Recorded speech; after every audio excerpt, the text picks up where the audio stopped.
Drake might have just made the biggest mistake of his entire career, and this new lawsuit could finally expose everything he's been hiding. Stay tuned, because what just came out might end the certified lover boy image for good. Before we get into this topic, I need to address something serious. It's been a rough week for Drake, and as a result, many of his fans are upset. At just about everyone. They've been coming after me in some strange ways lately. So before we go any further, I want to ask you to leave a like on this video.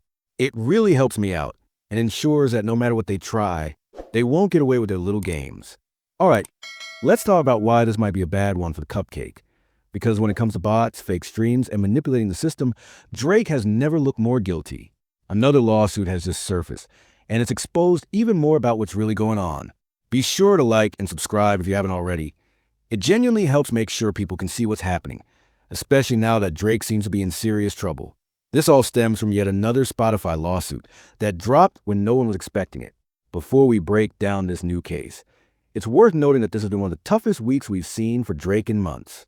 Let's take a step back. Just recently, Drake went from celebrating a World Series win, up 3-2, to losing, and a lot of people were mad at me for talking about it. But as I said before, Drake kind of made his own bad luck.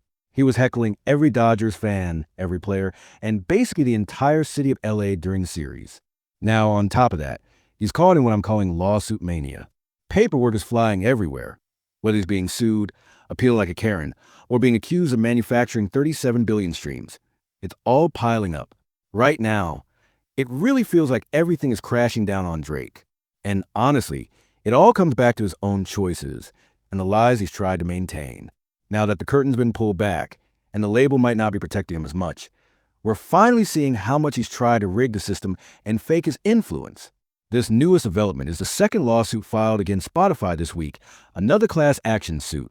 The complaint accuses Spotify of reviving one of the music industry's oldest scandals, pay for play. The case was filed Tuesday, November 4th, in Manhattan Federal Court.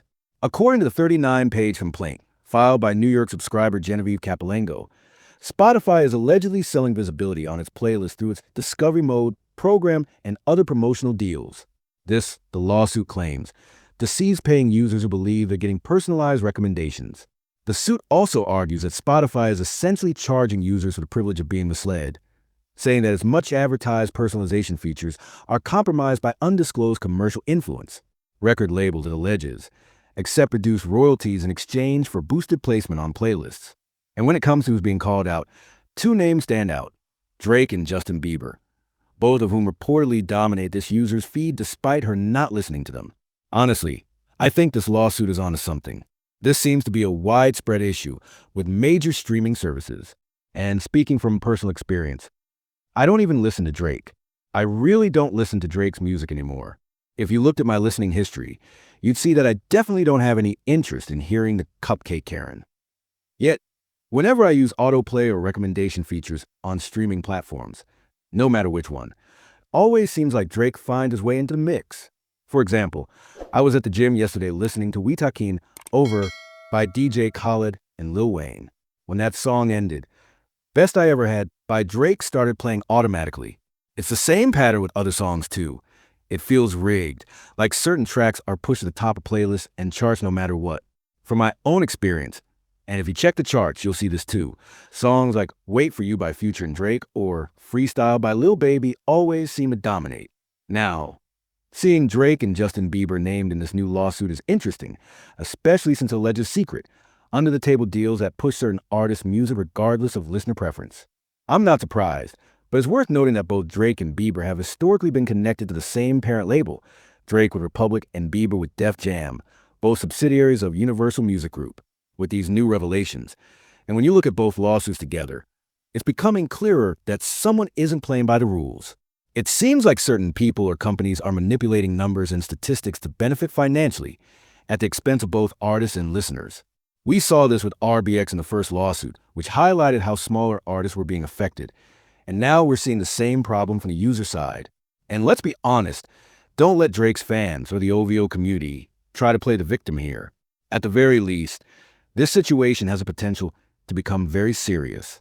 If we look at Spotify's official statement about the first lawsuit, the one centered around Drake and those alleged 37 billion fake streams that took exposure and revenue away from other artists, Spotify said, We cannot comment on pending litigation. However, Spotify in no way benefits from the industry-wide challenge of artificial streaming. We heavily invest in improving our systems to combat it and safeguard artist payouts through protections like removing fake streams, withholding royalties, and charging penalties. Our systems are working. In a case from last year, one bad actor was indicted for stealing $10 million from streaming services, only $60,000 of which came from Spotify, proving how effective we are at limiting the impact of artificial streaming. After that, they included the usual corporate filler, but the point is clear. They're distancing themselves from the issue, trying to shift blame onto Drake or other artists who might be manipulating the system. What stands out to me here is how Spotify's response feels like an attempt to deflect responsibility. They're positioning themselves as a victim or as a protector of fairness while letting the blame fall elsewhere. But here's where things get even more interesting. If we go back to about a year ago, December 2024, remember the Mega Karen / Not Like Us situation? That was when Drake, frustrated after losing a rap beef, started targeting everyone, his label, Spotify, and anyone he felt was against him. At that time, Drake himself accused Spotify of being involved in the mess, claiming they were inorganically boosting certain songs and manipulating the charts unfairly. So when you connect all the dots, it really seems like the situation is coming full circle. And to the Drake stans, I know you're not gonna like hearing this, but I just have to say it. Well, shortly after everything went down, Spotify seemed to distance itself from the situation. And as I said back then, who really knows what happened behind the scenes to make that happen? What I think, though, and where I believe all of this is headed, is that the Not Like Us lawsuit will eventually be seen as one of the worst decisions, not just in hip-hop history, but possibly in the entire history of professional music. Here's why. Based on how everything appears right now, it seems clear that Drake has been manipulating the system, using tactics that have diluted the integrity of the music industry, created an uneven playing field, and given him an unfair numerical advantage unlike anyone else in the game. He was essentially the industry's biggest label darling. Even when Scorpion dropped, Drake was everywhere, on every playlist, every banner, every promoted spot. They plastered his face across platforms in what was supposed to be a clever marketing campaign, but it came off as forced, inorganic, and unnecessary. It was painfully obvious that something behind the scenes wasn't right. Now, I believe we'll start learning a lot more about what's really been happening. It already looks clear that Drake has been rigging the system, doing whatever he could to stay on top, not through fair competition, but by gaming the rules and manipulating the metrics. And now, after seemingly betraying many of the very people and entities that helped to maintain that illusion of dominance, the tables have turned. Those same people appear to be exposing him, using him as a face and scapegoat of everything that's gone wrong in the system. To be fair, maybe that's understandable. Drake was the centerpiece of it all. Without him, none of this could have reached the level it did. But the irony is undeniable. What was meant to protect his image and amplify his legacy has ended up destroying it. The Not Like Us lawsuit transformed Drake from one of the most protected, untouchable artists in the industry into someone under intense scrutiny. For years, his numbers seemed impressive, but the influence behind him never quite matched up. It always felt off, like there was more happening behind the curtain. And while Drake's fans try to defend that lawsuit, claiming it was a smart, necessary move, it's become obvious that it only made things worse for him. Every one of Drake's claims in that case was eventually proven false. The entire lawsuit was dismissed because it had no grounds whatsoever. What makes this whole thing even stranger, and honestly more ironic, is that Drake himself has spent years accusing other people of doing exactly what he's now being caught doing. He's called out rivals for boosting their records, inflating their streams, and gaming the charts. But now, new evidence suggests he may have been the one running that same exact playbook behind the scenes. According to most recent findings, there's been a discovery of around 250,000 fake streams originating from Turkey, all being redirected through London servers. A classic move used to disguise artificial activity as legitimate. It's a trick that's been around for years, but to see Drake's name even remotely connected to something like that is wild. It's the same kind of manipulation he used to claim he was a victim of. But now, it looks like he was projecting the whole time. And that's the real irony here.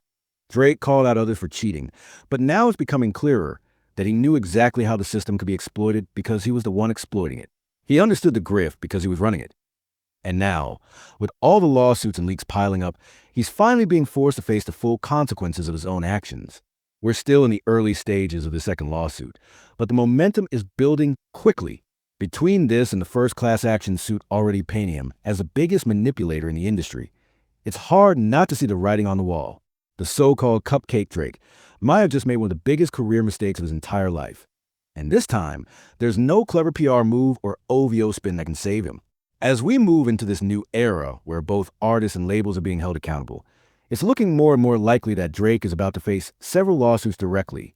The truth is catching up to him, and the image he spent over a decade building, the untouchable superstar, the numbers guy, the streaming king, is starting to crack. Because here's the thing, Drake's dominance has always looked suspiciously inflated.